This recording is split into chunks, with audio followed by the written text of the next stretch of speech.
Па можеби е созрелен моментот да се размислува за укинување на тој формат, но не без ограничување на овластувањата на министрите пред изборите и на владата.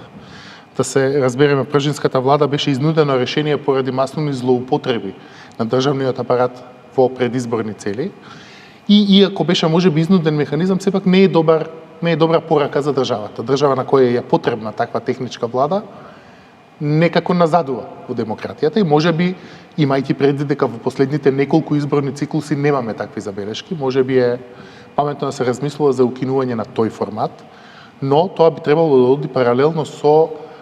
ограничување на овластувањата на министрите, односно што владата може и не може да прави воочи изборите. Можеби не преку врзан потпис, бидејќи тоа се претвори во уште една кампања пред кампањата, во која врзаните потписи се користеа во политички пинг-понг, но секако со задржување на основниот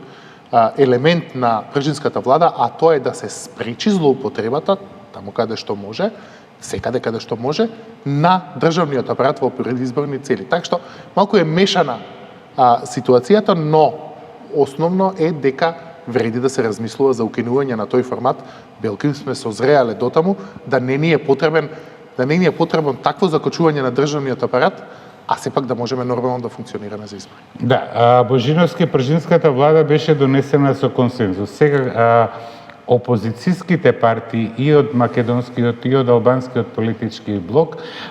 бараат консензус да биде владата прекината, пржинската, како што и била донесена.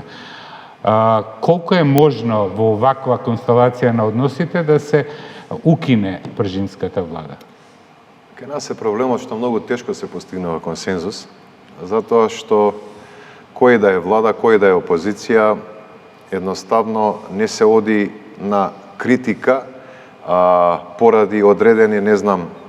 активности кои што може би штетат и на државата и на општеството така натаму, него се оди кон критика само заради тоа што едните се власт, другите се опозиција. Критика заради критика. Че ја не те критикувам тебе како ВМРО дека си направил нешто лошо, туку затоа што си ВМРО, или јас не те критикувам тебе како СДСМ дека си направил нешто лошо, туку те критикувам само затоа што си СДСМ.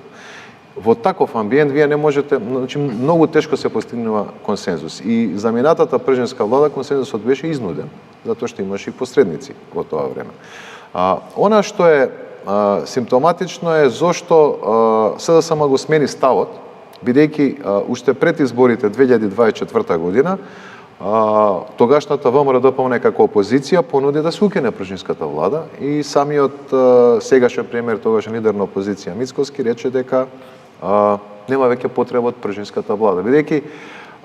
после 2016 година, или ајде да кажеме после 2020 заради тогаш изнудената криза со ковид што беше, веќе навистина се изгуби потребата од таква пржинска влада. Сега ние може да говориме за некакви заштитни механизми во смисла што може и што не може да прави државата во тие, да речеме 100 дена пред избори, или да се прошири дел од оние што се активности кои што веќе влагаат во изборниот закон, нели предизборната и за време на изборната кампања што може, а што не може да прават владини функционери.